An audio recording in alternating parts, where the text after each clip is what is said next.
여러분, 조선시대를 배경으로 한 드라마나 영화를 보셨다면 아마 사약이라는 단어가 낯설지 않으실 겁니다.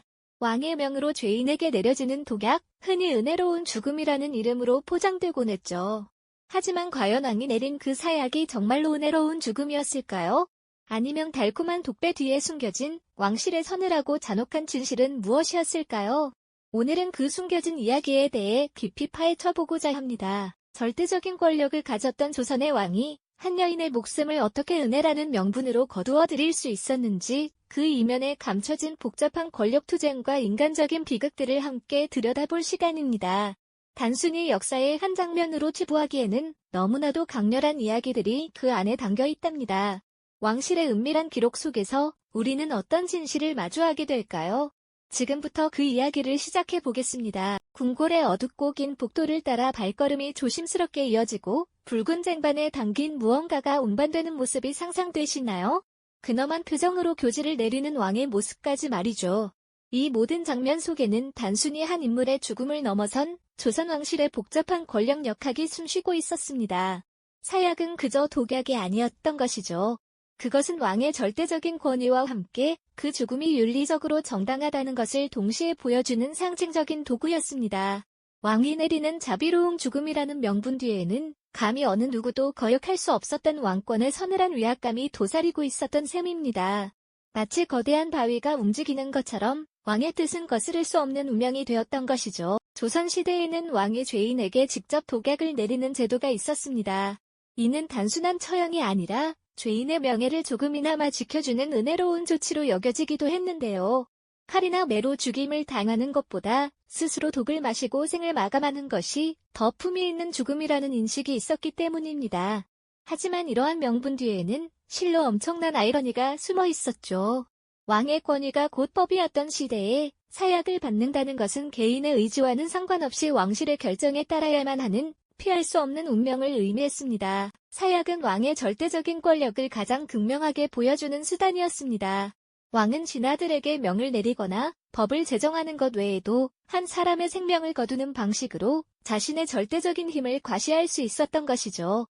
특히 사약을 통해 죽음을 맞이한 인물들 중에는 우리가 익히 아는 중전의 자리까지 올랐던 여인들도 있었습니다. 이들은 죄를 지었기 때문에 사약을 받았다고 기록되어 있지만 과연 그것이 진실의 전부일까요? 그들의 죽음 뒤에는 왕실 내부의 권력 다툼과 정치적인 역학관계가 복잡하게 얽혀 있었습니다. 겉으로는 은혜라는 이름으로 포장되었지만 실상은 왕실의 존속과 왕권 유지를 위한 냉혹한 정치적 계산의 결과였을 수도 있다는 것이죠. 사약을 받은 이들의 운명은 개인의 잘못을 넘어선 왕실 전체의 이해관계 속에서 결정되는 경우가 많았습니다. 마치 거대한 체스판 위에서 말들이 움직이듯 한 사람의 생명조차도 왕실의 안정을 위한 도구로 사용될 수 있었던 것입니다. 우리는 이 지점에서 묻게 됩니다. 과연 그들의 죽음은 온전히 그들 자신의 죄 때문이었을까요? 아니면 보이지 않는 권력의 희생행위였을까? 사약이 담긴 붉은 쟁반이 조심스럽게 운반되어가는 그 길목마다 수많은 이들의 탄식과 절망이 서려 있었을 겁니다. 그리고 그 모든 것을 결정하는 왕의 마음속에는 과연 어떤 생각들이 오갔을까요? 개인적인 감정보다는 왕실의 안정과 권력 유지를 위한 냉철한 정치적 계산이 우선했을 것이라는 추측은 어쩌면 비극적인 진실에 더 가까울지도 모릅니다. 은혜로운 죽음이라는 명분 뒤에 숨겨진 차가운 이성과 비정한 결정 과정은 사약을 거부할 수 없는 구조적 폭력성을 여실히 보여줍니다. 왕의 명령은 곧 하늘의 뜻과 같았으니 그 앞에서 어떤 저항도 무의미했을 테니까. 어쩌면 왕에게 사약을 내리는 행위는 자신의 권위를 공고히 하고 왕실의 질서를 유지하기 위한 최후의 선택이었을지도 모릅니다. 하지만 그 선택이 가져온 비극은 한 사람의 목숨으로 끝나지 않았죠. 그것은 왕실 전체와 후대 왕들에게까지 깊은 상흔과 영향을 남기는 역사의 그림자로 드리워지게 됩니다. 텅 비어버린 중궁전의 쓸쓸한 모습, 역사의 기록이 담긴 고서들이 쌓인 서고에서 후대왕이 선대의 기록을 읽으며 불안해하던 모습들이 어렴풋이 그려지지 않으시나요? 사약은 단순한 개인의 죽음이 아니라 조선 왕실의 역사와 권력 구조에 깊이 각인된 비극적인 유산이었던 것입니다. 이전 이야기에서 사약이 단순한 죽음이 아니라 조선 왕실의 깊은 그림자를 드리운 비극적인 유산이었다는 점을 말씀드렸죠. 그렇다면 사약은 과연 어떤 의미로 왕실에 존재했던 것일까요? 단순히 죄인을 처벌하는 도격 이상의 무언가가 있었던 건 아닐까요? 사실 사약은 왕의 절대적인 권위와 그 권위가 지닌 윤리적 정당성을 동시에 보여주는 아주 상징적인 도구였다고 할 수 있습니다. 차가운 칼날로 목숨을 거두는 것과는 전혀 다른 방식으로 왕은 사약을 통해 자비로운 죽음이라는 명분을 내세웠으니 생각해 보십시오.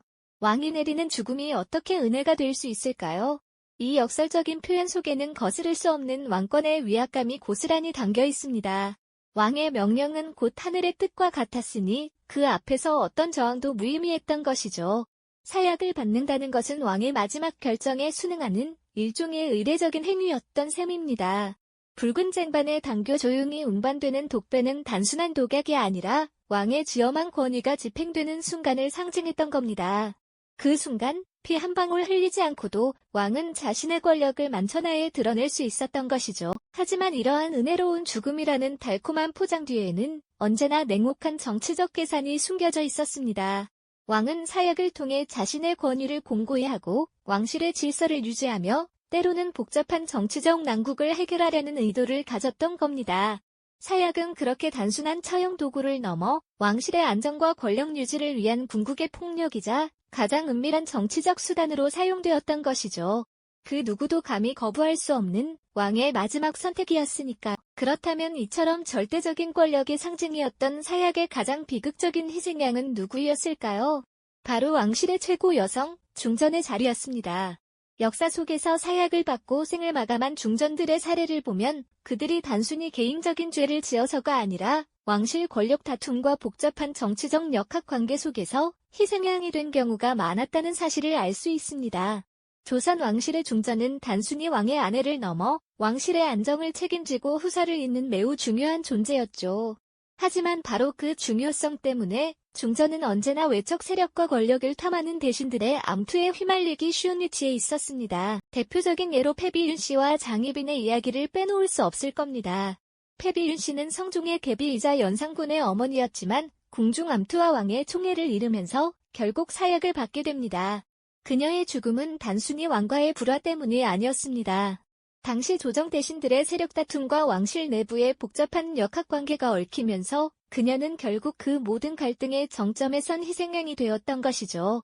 화려한 중전의 의복을 입고 궁궐의 중심에 섰던 그녀가 초라하고 절망적인 모습으로 독배를 받아야만 했던 비극적인 순간은 중전이라는 자리가 얼마나 위태로웠는지를 여실히 그리고 숙종시대의 장희빈은 또 어떻습니까?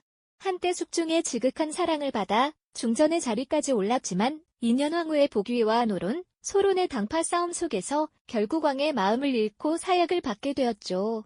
그녀의 죽음 역시 개인적인 악행 때문이라기보다는 왕의 고뇌와 대신들의 엇갈림 상소문이 쏟아지는 조정의 풍경, 그리고 궁중 암투의 거대한 소용돌이 속에서 벌어진 비극이었습니다. 왕은 인현왕후를 폐위시키고 장희빈을 중전으로 책봉하는 과정에서 많은 정치적 부담을 안았고 결국 그 모든 정치적 파고가 장희빈에게 사약이라는 이름으로 돌아왔던 겁니다. 이처럼 중전의 자리는 왕실의 영광을 상징하는 동시에 가장 잔혹한 권력 투쟁의 한복판에 놓인 위태로운 자리였던 것입니다. 그들은 왕실의 얼굴이었지만 동시에 왕과 외척, 신하들의 복잡한 이해관계 속에서 언제든 벌어질 수 있는 존재이기도 했으니까요. 화려한 궁궐의 어두운 그림자 아래 중전이라는 이름의 여성들은 그렇게 권력의 희생양이 되어 쓸쓸한 최후를 맞이해야 했습니다. 왕의 고뇌하는 표정 뒤에, 대신들의 날선 상소문 뒤에, 그리고 궁중 암투를 상징하는 어두운 조명과 그림자 뒤에 숨겨진 그들의 이야기는 우리에게 많은 것을 생각하게 합니다. 그렇다면 그 모든 비극의 중심에서 사약을 내리는 왕의 마음속에는 과연 어떤 생각들이 오고 갔을까요? 우리는 흔히 왕의 결정이라고 하면 개인적인 감정이나 정의감을 떠올리기 쉽지만 사실 궁궐의 가장 깊은 곳, 왕의 편전에서 이루어지는 결정은 개인의 감정보다는 훨씬 더 냉혹하고 복잡한 계산의 산물이었을 겁니다. 고요한 만이 감도는 어둠 속 편전에서 홀로 앉아 깊은 고뇌에 잠긴 왕의 모습을 상상해 보십시오. 그의 눈빛 속에는 과연 단순한 분노나 슬픔만 담겨 있었을까요? 아니면 왕관의 무게만큼이나 무거운 왕실의 안정과 굳건한 권력 유지를 위한 차가운 이성이 번뜩이고 있었을까요? 왕이 사약을 내릴 때 그것은 단순한 처벌의 의미를 넘어섰습니다. 백성들에게는 왕권의 절대적인 권위와 윤리적 정당성을 동시에 보여주는 상징적인 행위였죠.